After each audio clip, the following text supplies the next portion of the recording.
এটা আপনার 10ই জানুয়ারি শেখ সাহেব যখন এসে ঢাকায় নামলেন, সাংবাদিক ডেভিড ফ্রস্টের কাছে বলেছে এবং উনি স্পষ্ট বলেছেন আপনারা দেখেন, আপনি 266 দিনের স্বাধীনতা এবং নুরুল কাদের বইয়ে পাবেন আপনারা, যে উনি স্পষ্ট বলেছেন একটা জরিপ হচ্ছে।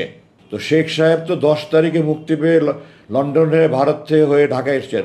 ওনার তো তখন অনুমান করার কোনো সুযোগ ছিল, উনি জানতেনই না দেশে কী হয়েছে। তো ওনাকে কেউ একজন বলেছে 3 লাখ, এবং উনি 3 লাখটাকে মানে 3 মিলিয়ন বলেছেন। 5 লাখ হোক 10 লাখ হোক, একটা সঠিক জরিপ হতে হবে। জরিপ না হয়ে একজন ব্যক্তির কথার উপরে একটা দেশের ইতিহাস তৈরি হতে পারে না, তিনি যেই হোক। উনি 3 লাখ বলতে গিয়ে 3 মিলিয়ন বলেছেন, ওটা 30 লাখ হয়েছে। আপনার দ্বিতীয় প্রশ্ন তো আপনিই বলে দিয়েছেন, এটা অপবাদ। উনি যদি কোনো অপরাধ করে থাকতেন, ট্রাইব্যুনালের চেয়ারম্যান খোলা আদালতে বলেছে সরকার পক্ষ ওনার বিরুদ্ধে কোনো অভিযোগ প্রমাণ করতে পারেনি। আমি বিস্মিত যে একজন বিচারক এই কথা বলার পরে উনি বলেছেন যে উনি নিজে খতিয়ে দেখেছেন।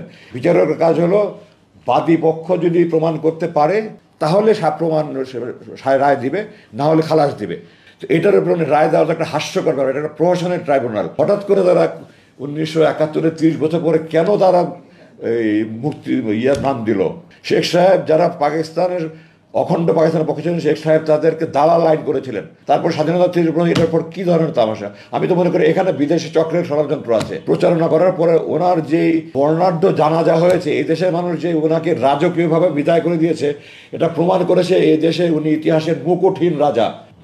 সর্বকালের, আমি বলবো না সর্বকালে সর্বশ্রেষ্ঠ বাংলা জরিপ করেছেন। এটা হাস্যকর, কিন্তু আমি দৃঢ়ভাবে বলতে চাই অধ্যাপক গোলাম আজম ইতিহাসের সর্বশ্রেষ্ঠ বাঙালি। উনি প্রথম ব্যক্তি ডাক্তার জিএস হিসাবে উনি পাকিস্তানের প্রধানমন্ত্রীর কাছে লিয়াকত আলী খানের কাছে ছাত্র জনতার তুমুল করাতেন।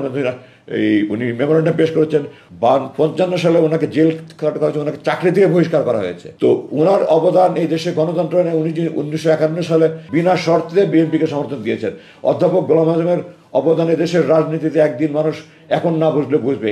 সে ওনার মতো মেধাবী, ওনার মতো দূরদর্শী, ওনার মতো প্রাজ্ঞ এই দেশে আমরা অভাগা জাতি। আমার বাবা বলে বলছেন আমরা অভাগা জাতি।